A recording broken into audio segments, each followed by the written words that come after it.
one. Many stones can form an arch, singly none, singly none.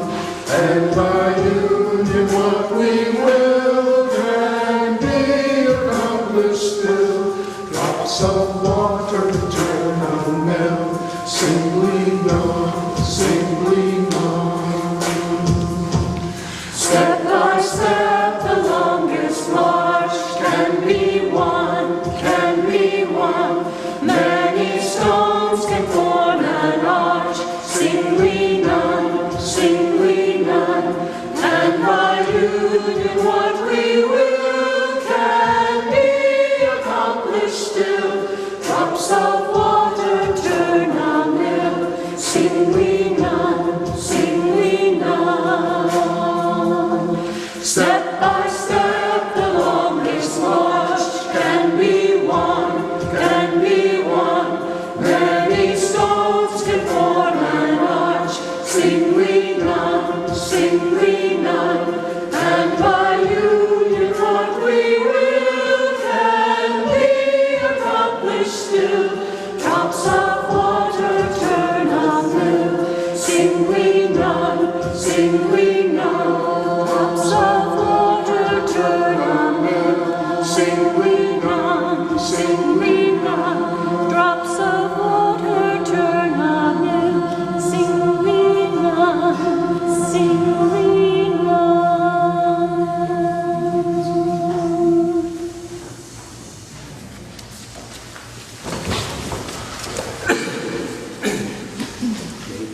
Good morning, everyone. Welcome to our Sunday morning worship service brought to you from the Unitarian Universalist Congregation of York.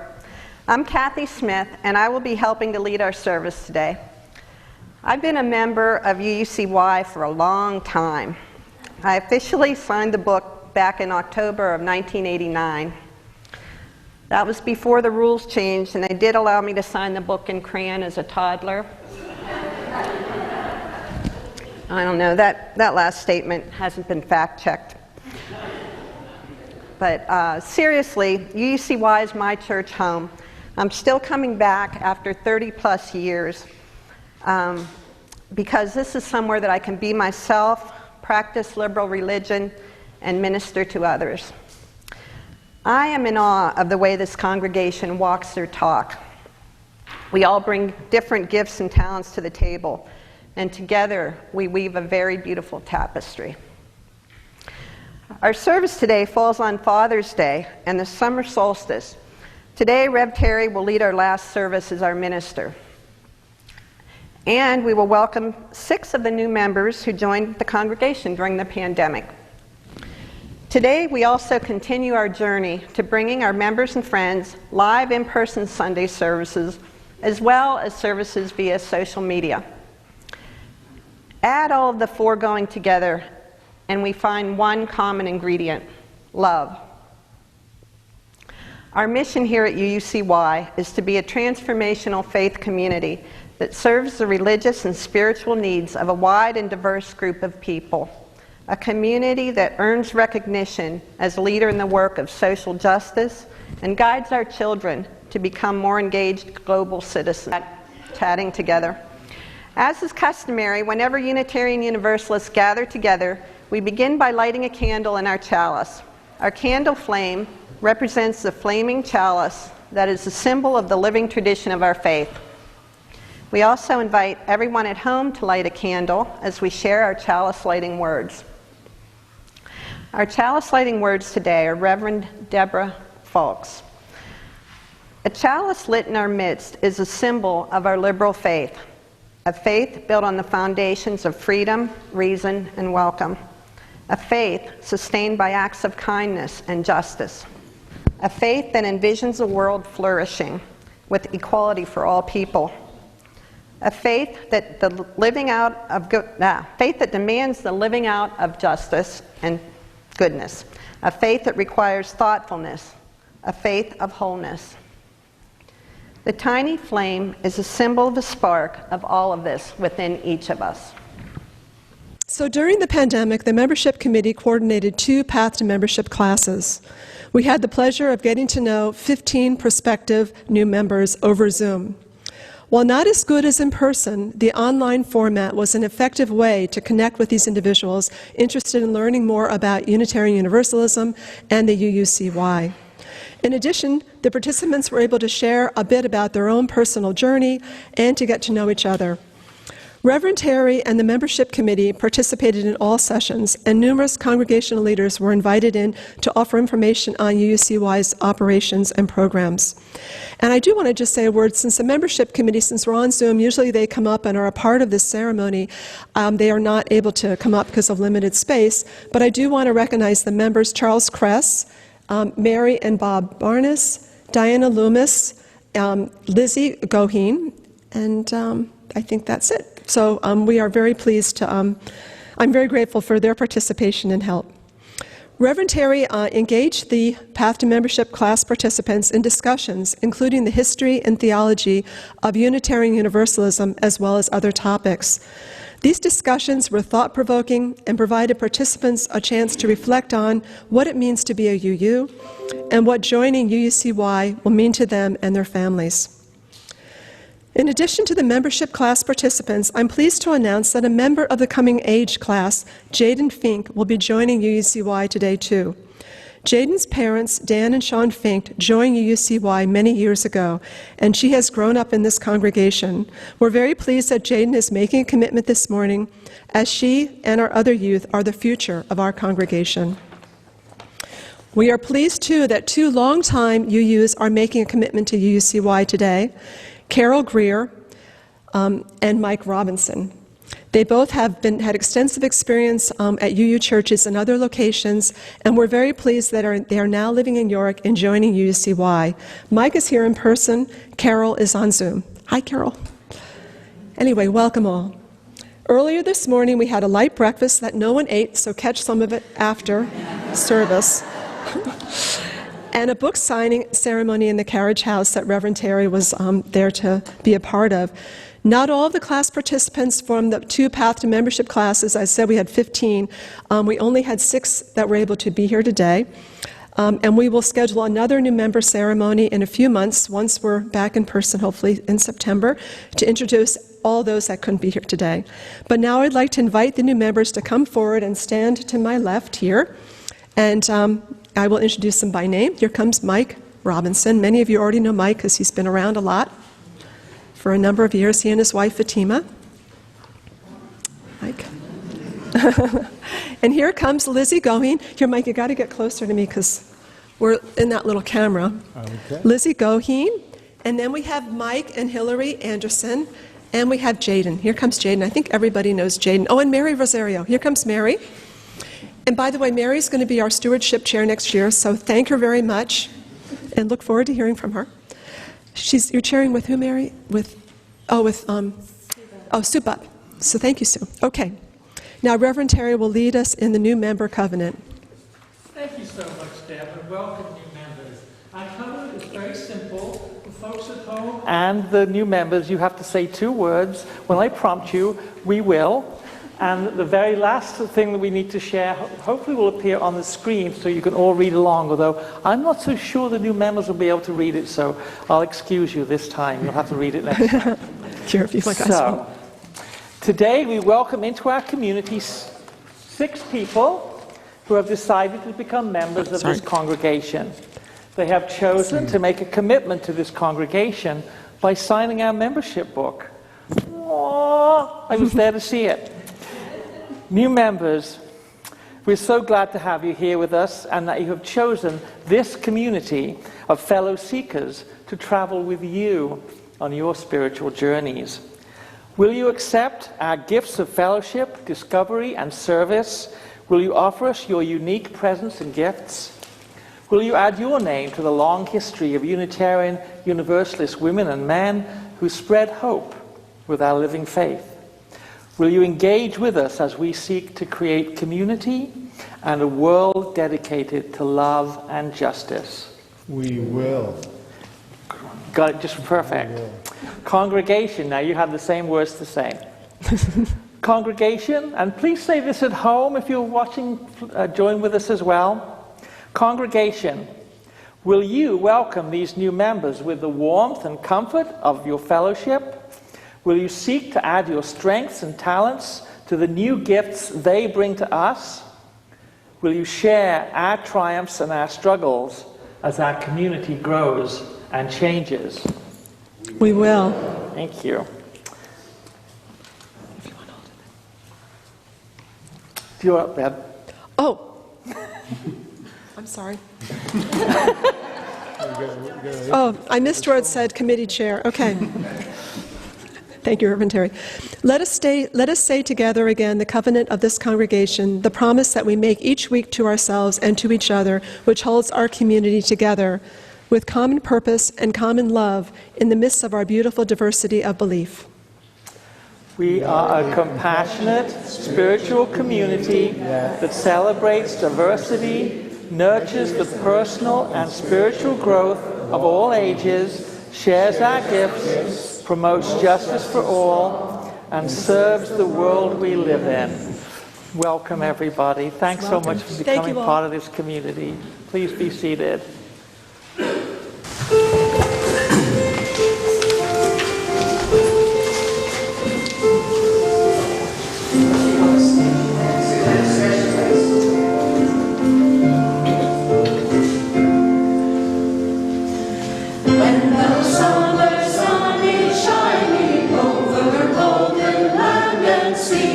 And the flowers in the hedgerows welcome butterfly and bee.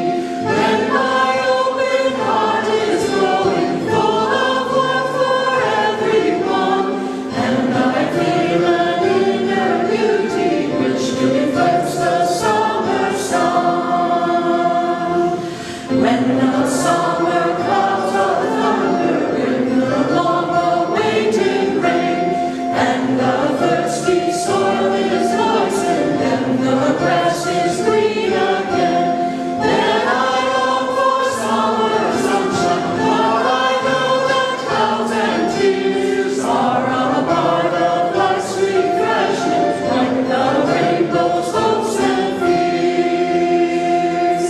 In the cool of summer evening, when the dancing insects play, and in garden, street, and meadow linger echoes of the day, then my heart is full of yearning hopes and memories of the whole of my being, reaching inwards to the corners of my soul.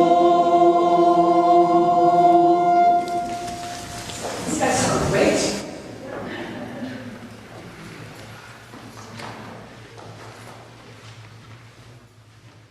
Good morning again, everybody. Welcome once again to the Unitarian Universalist Congregation of York. My name is Reverend Terry Cummings. I use she, her pronouns, and it's my pleasure to be your minister, even though still for only one more week to go.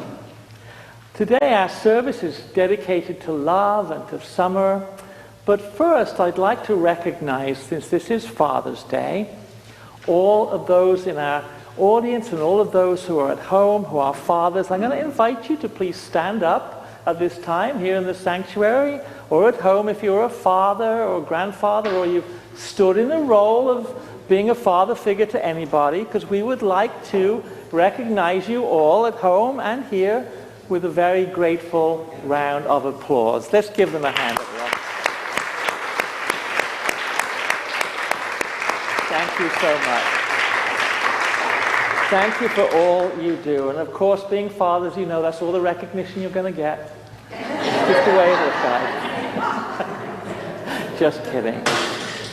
So I do so love the summertime, and recently I discovered a poet that I've never heard of before. Her name is Moonbee Kennedy. You've got to love a person whose first name is Moonbee.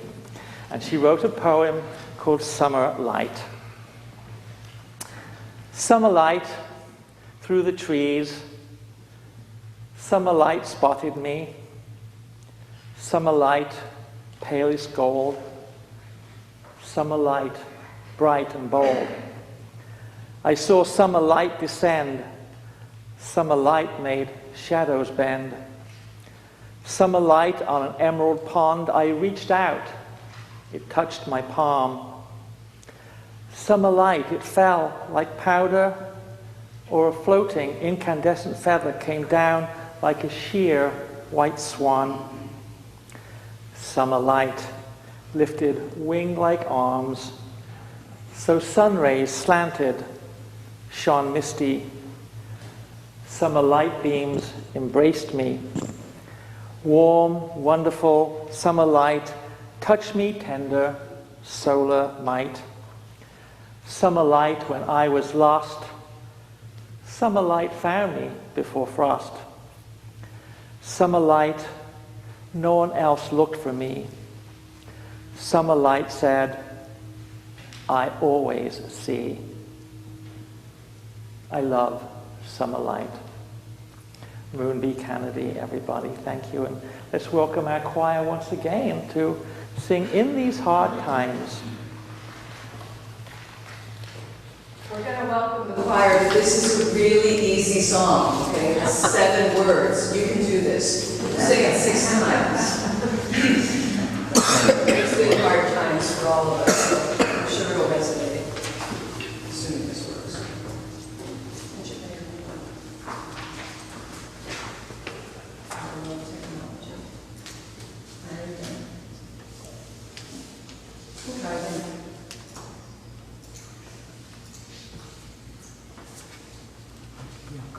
So, Doug, there we go. I promise it's easy to that.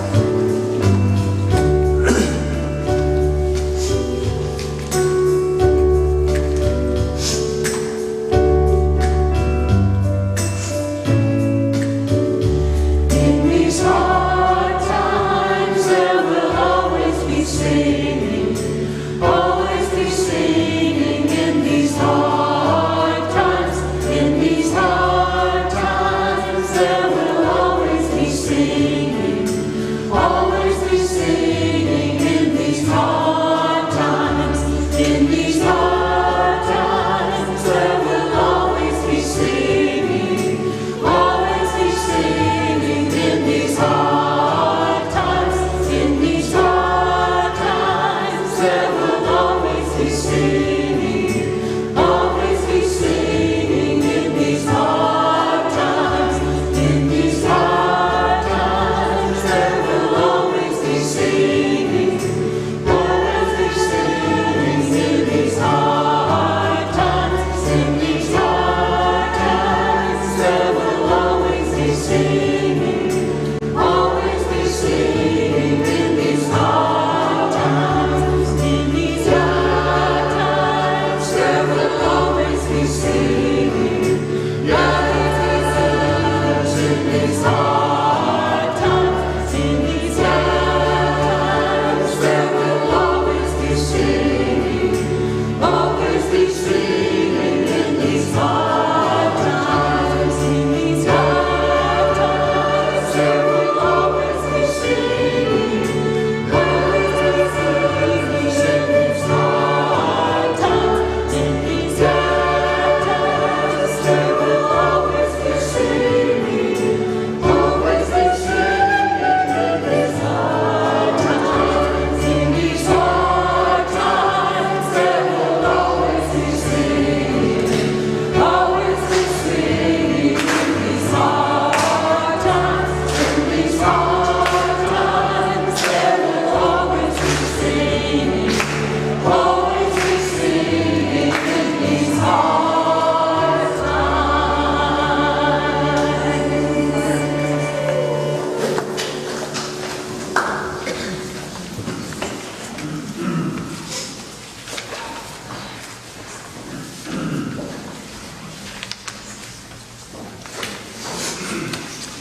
Good morning, everyone. My name is Matthew Shinneman. I am the Director of Lifespan Faith Development here at UUCY. I use he, him pronouns. It is wonderful to see you all in person this morning. And I am so glad to be here sharing this very special day, our last official Sunday with Reverend Terry.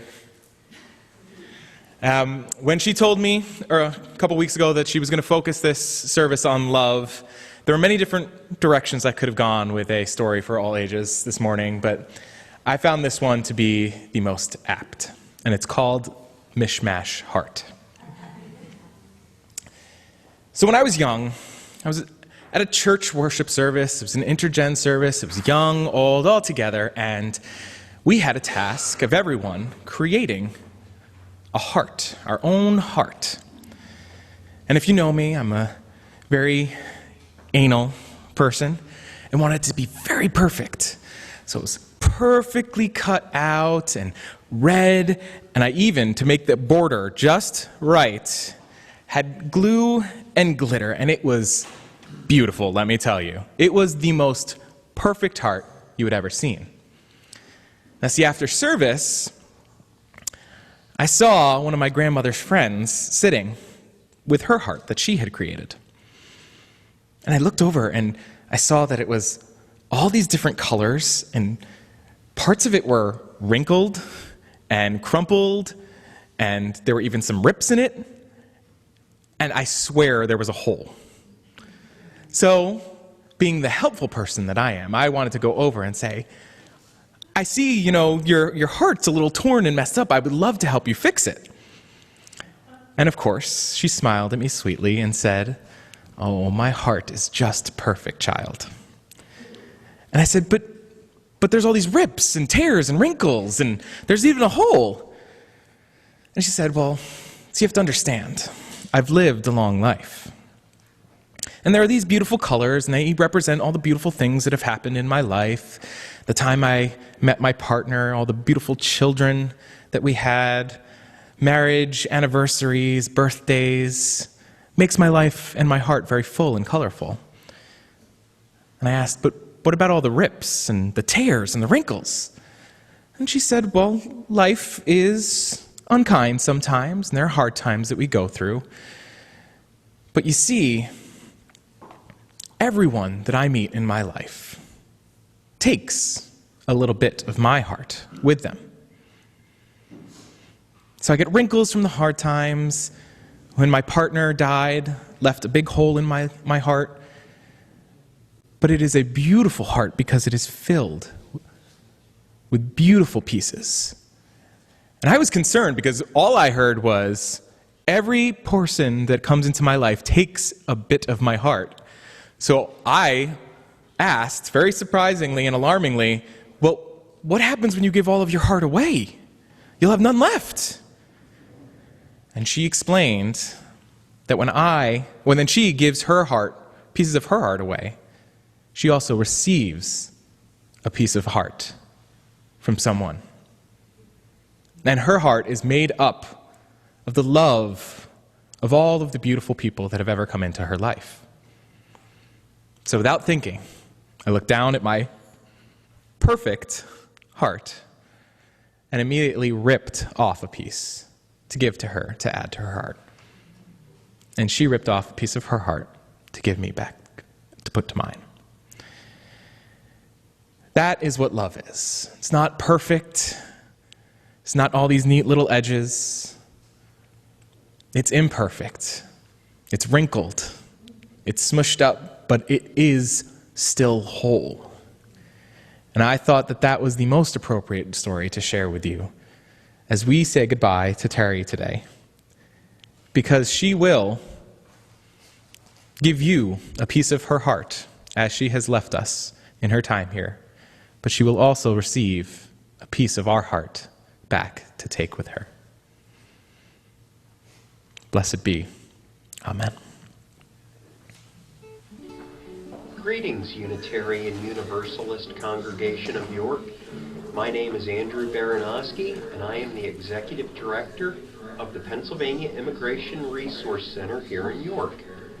28 years ago... Oops. I think we had a little technical glitch there. Matt, that was so beautiful. That was just the perfect story, and I really wanted to cry right before I have to talk. We come to that moment in our service when we ask you to make a financial contribution to our church. Your generosity helps to defray UUCY's operating expenses and also helps out organizations in our community that are engaged in work that is in keeping with our Unitarian Universalist principles and values. Our Share the Plate partner during the month of June is the Pennsylvania Immigration Resource Center, PIRC. PIRC is a nonprofit organization which provides free legal aid to detainees at York County and Berks Family Detention Center. PIRC worked with UUCY to support our previously sponsored immigrant now living in Harrisburg. A group of us were fortunate to gather in the Labyrinth a couple of weeks ago to hear his story. PIRC also serves immigrants in Pennsylvania who are victims of domestic violence, sexual assault, human trafficking, and other violent crimes, and provides assistance with the naturalization process in order to become U.S. citizens. A short video about PIRC will be shown in just a few seconds. We ask that you please be as generous as you can, and no donation is too small. Your financial gifts will be used wisely and well.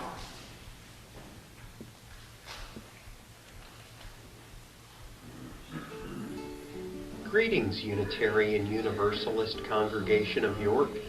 My name is Andrew Baranowski, and I am the Executive Director of the Pennsylvania Immigration Resource Center here in York. 28 years ago, the York community came together to fight for the rights of the survivors of the Golden Venture shipwreck. Approximately 300 Chinese nationals fleeing persecution were held in limbo at the York County Prison following the grounding of the Golden Venture ship off the coast of New York at Rockaway Beach.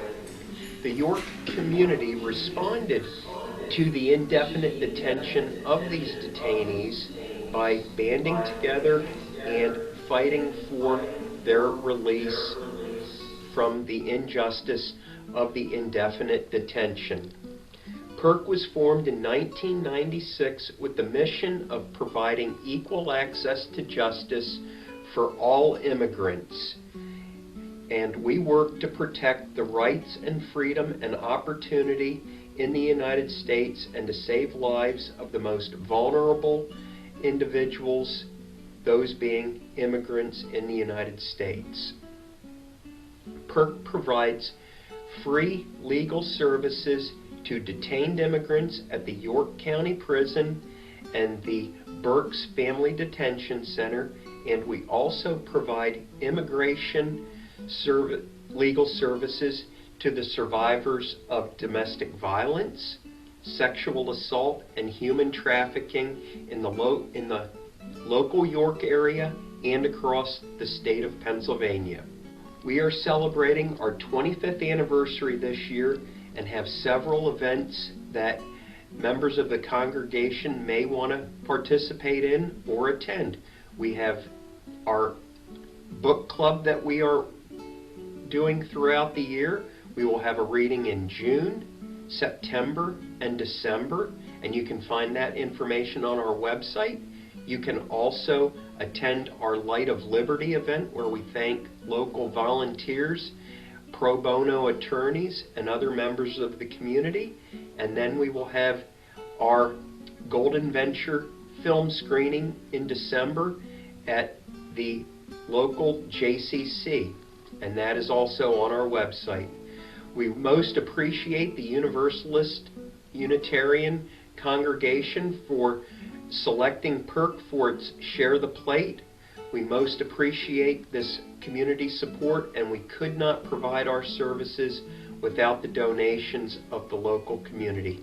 Thank you very much, and if you have any additional questions, please feel free to give me a call or an email. Thank you again.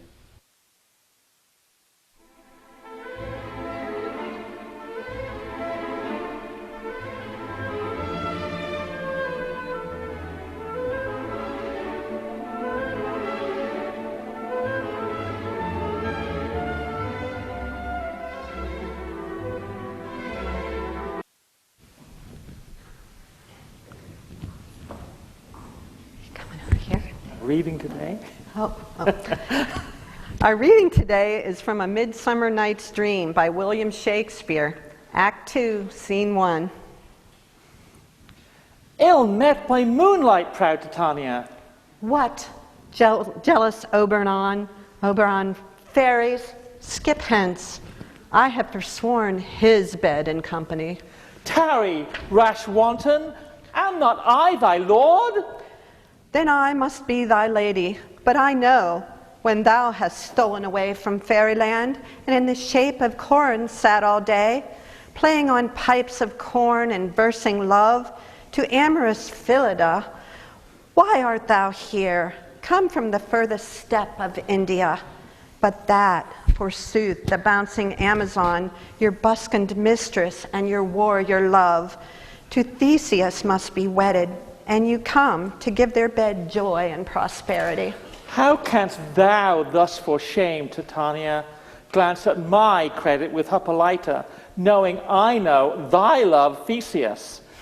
Didst thou not lead him through the glimmering night from Perigenia, whom he ravished, and make him with fair eagle break his faith with Ariadne and Antiope? These are the forgeries of jealousy. Therefore the winds, piping to us in vain, as in revenge, have sucked up from the sea contagious fogs, which falling in the land have every pelting river made so proud that they have overborne their continents. Therefore the moon, the governess of floods, pale in her anger, washes all the air, that rheumatic diseases do abound. And thorough this distemperature we see, the seasons alter, hoary-headed forests, far in the fresh lap of the crimson rose. The spring, the summer, the childing autumn, angry winter, change their wonted liveries and the mazed world. Fairy queens are just impossible, aren't they? Thus ends our reading. I always wanted to be a fairy queen.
Today, as I share my last homily with you, I told myself I wasn't going to try today, but I cried commercials, so you just have to bear with me.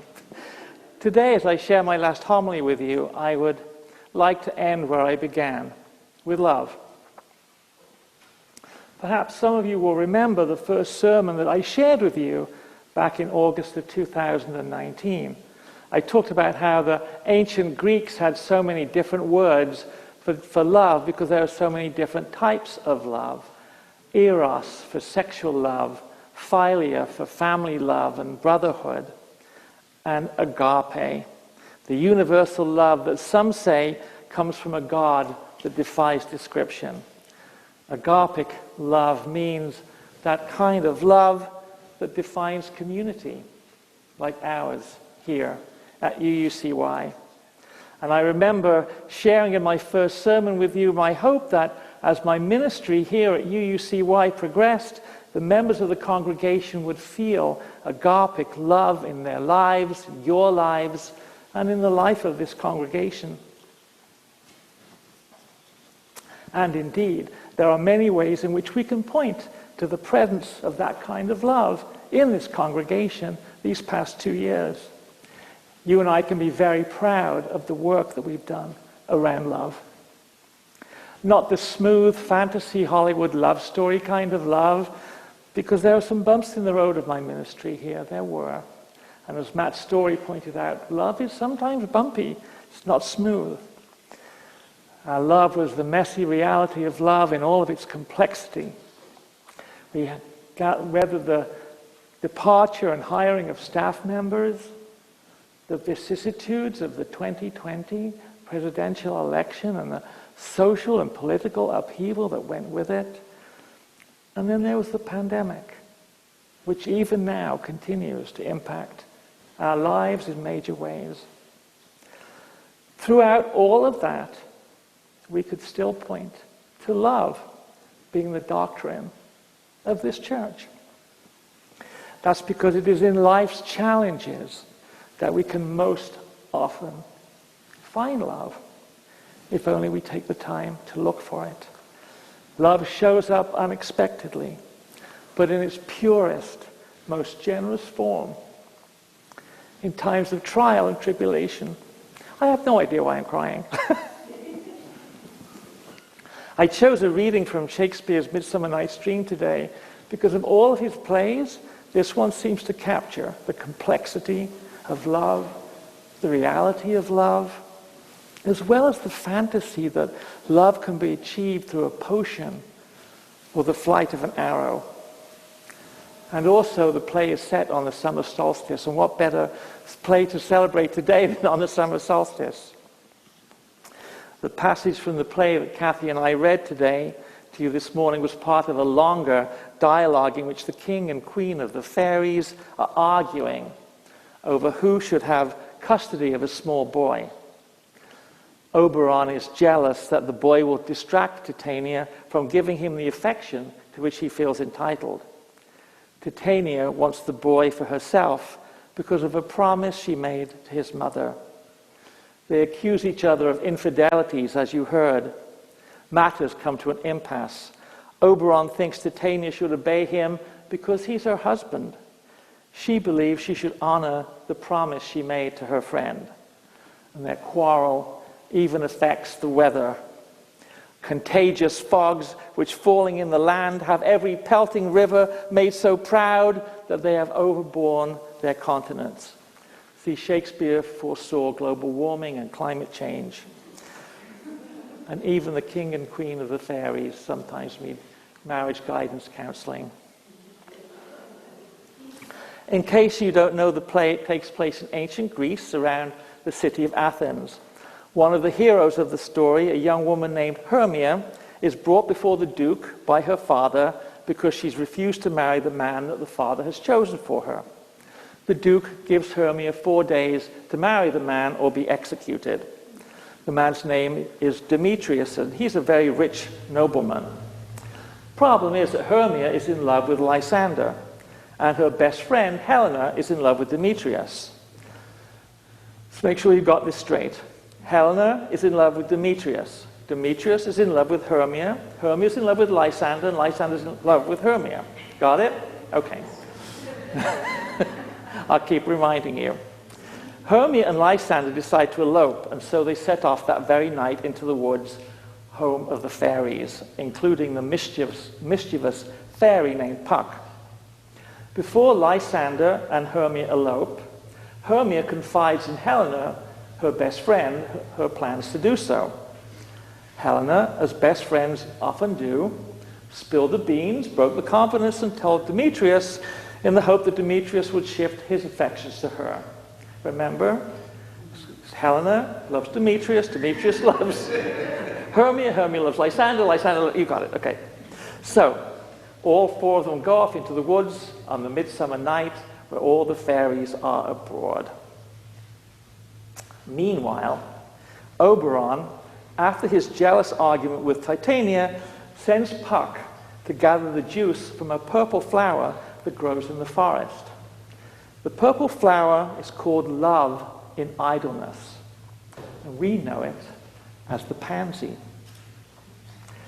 Legend has it that the pansy was pure white before a stray arrow fired by Cupid into the air struck it and made it bleed purple.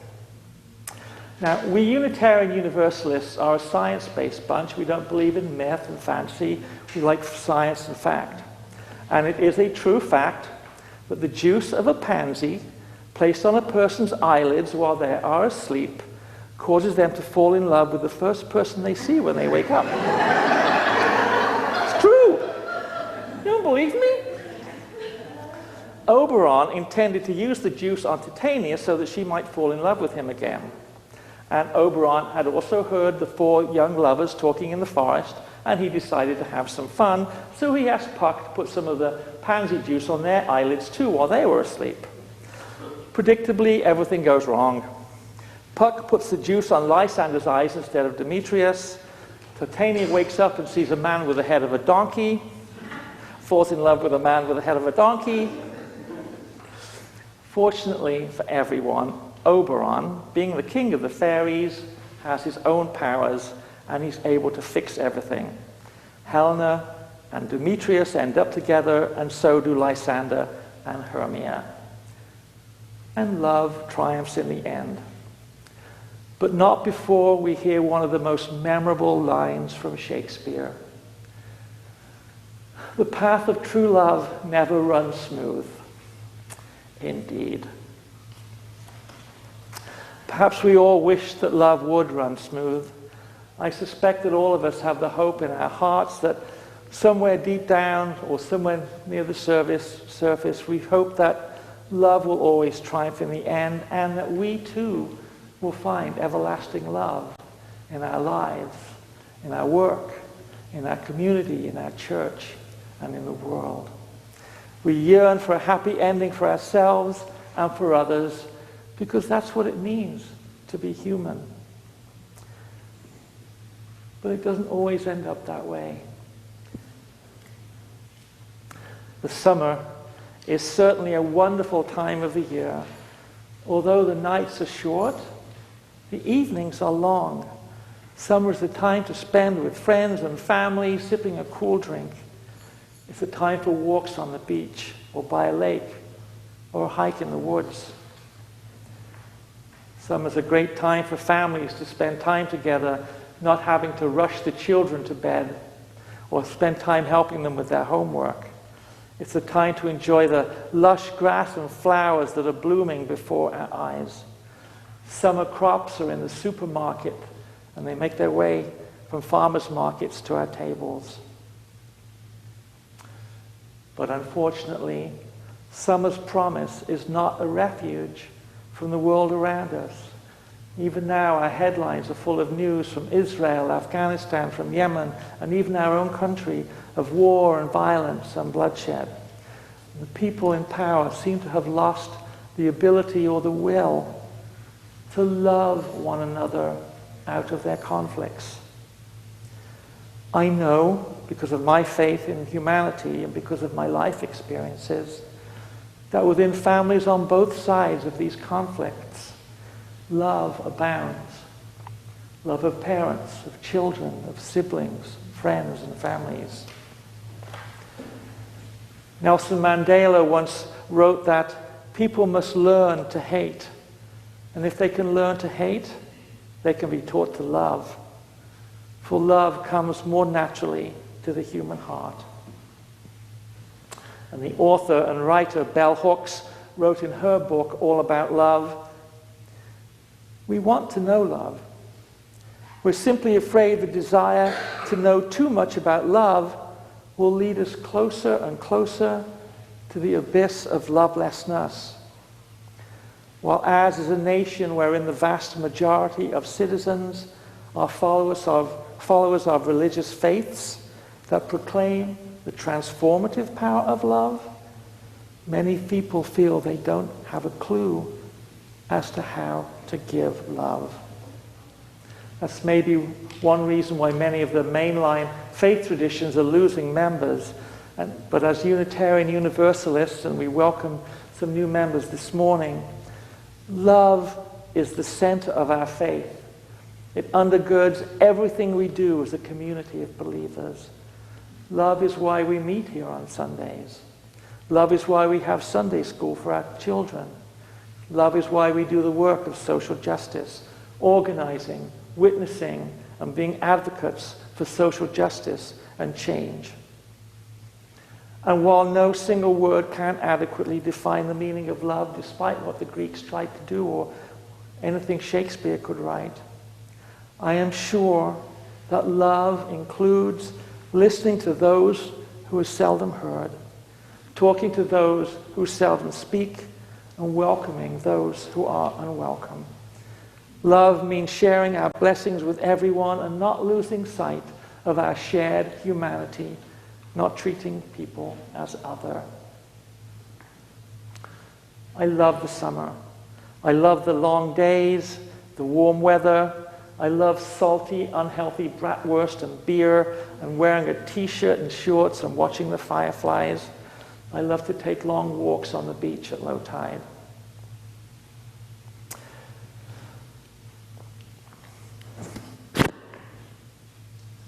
Soon my ministry here in York will end. Oh my God, I'm just supposed to cry. And you and I will both wake up from the dream we've shared in the forest of Unitarian Universalism. The potion that Puck placed on our eyes, yours and mine, will wear off, but our love will continue. The last few days I've had the words of a Beatles song in my head. And in the end, the love you take is equal to the love you make. May it be so. Amen.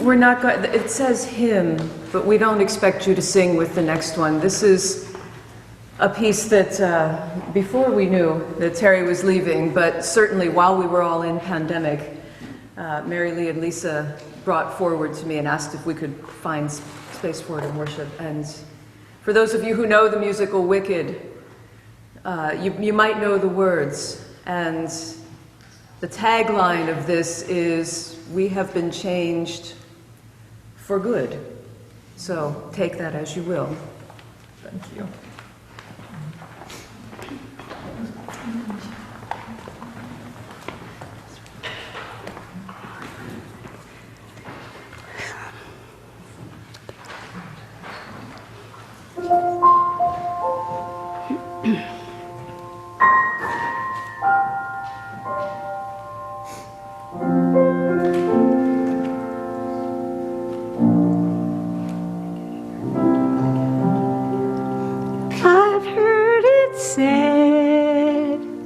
That people come into our lives for a reason, bringing something we must learn, and we are led to those who help us most to grow if we let them, and we help them in return. Well, I don't know if I believe that's true, but I know I'm who I am today because I knew you. Like a comet pulled from orbit as it passes the sun, like a stream that meets a boulder halfway through the wood. Who can say if I've been changed for the better? But because I knew you, I have been changed for good.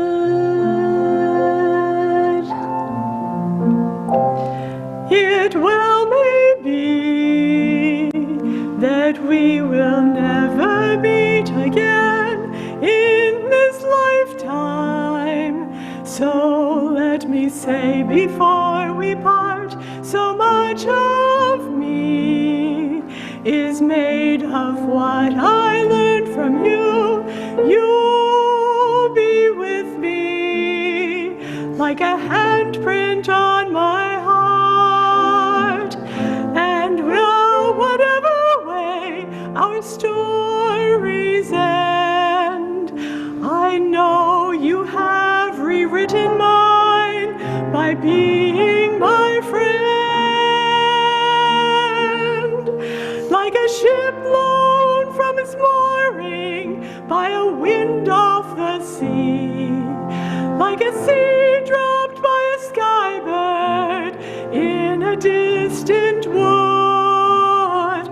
Who can say if I've been changed for the better? But because I knew you, because I knew you, I have been changed for good. And just to clear the air, I ask forgiveness for the things I've done you blame me for. But then I guess we know there's blame to share, and none of that seems to matter anymore. Like a comet from orbit as it passes the sun, like a stream dropped by a boulder in the halfway through the wood. Who can say if I've been changed for the better? I do believe I have been changed for the better, and because I knew you, because I knew you, because I knew you, I have been changed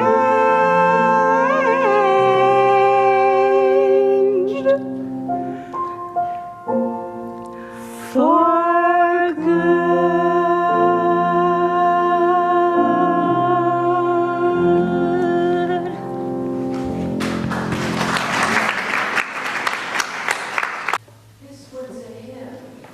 So, in the spirit of love, I just want to share with you that there's really only 4 words you need to know to sing this one well. There's a whole bunch that you may not know. What are they, choir? Love, hope, faith, and life. So, feel free to join in on those most important words, the first of which is love. Here we go.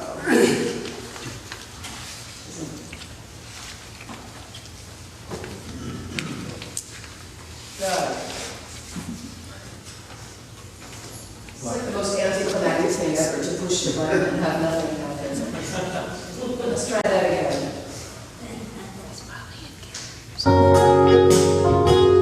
There's, it's easy to stick. If I was going along, the word here, the tune will stick in your head.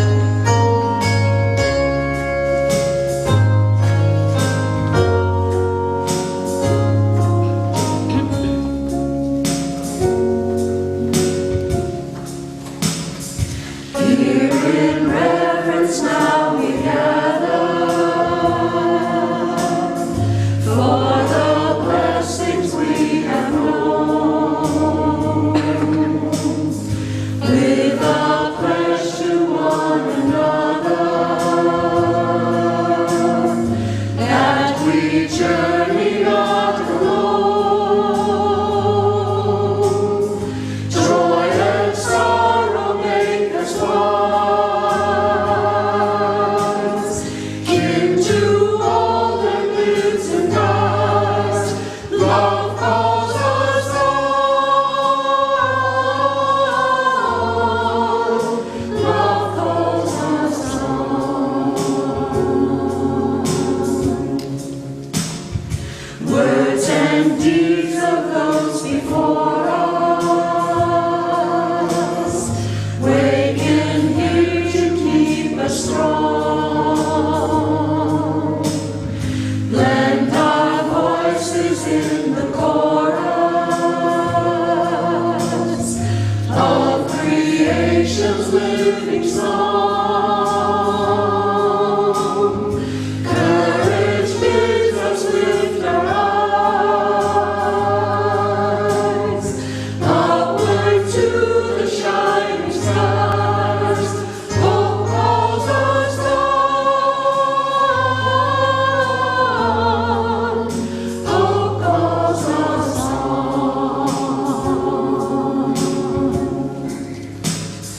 Loyal prides in love and duty,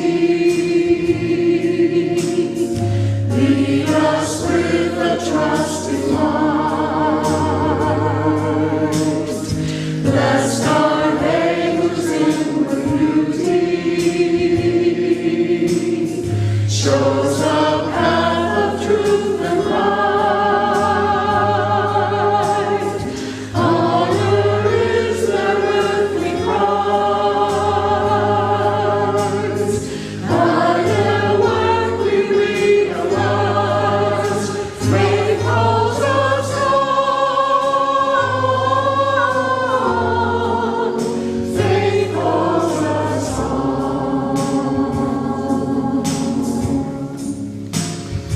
We have shared a radiant hour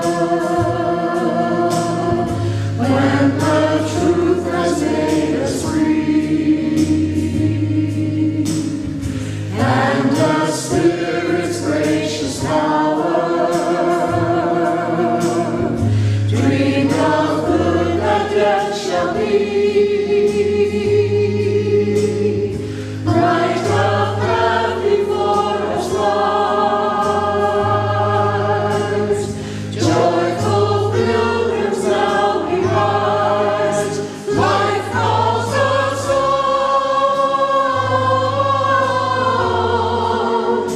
Life calls us on.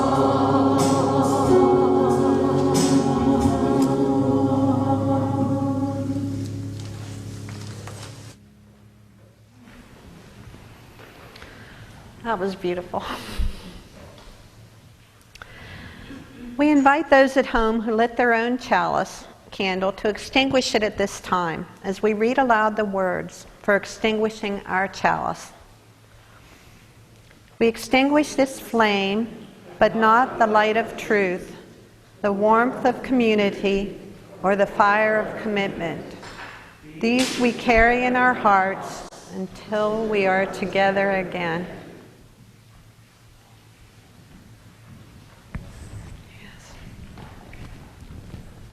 Closing words belong to Puck, the mischievous imp at the end of Act 5 in Midsummer Night's Dream. He reminds everyone that everything we saw in the forest, maybe everything we saw in this church the last 2 years, was just a dream. Puck. If we shadows have offended, think but this, and all is mended, that you have but slumbered here while these visions did appear, and this weak and idle theme, no more yielding, but a dream. Gentles, do not reprehend. If you pardon, we will mend. Go in peace, go in love. It's been a joy to serve you. Amen.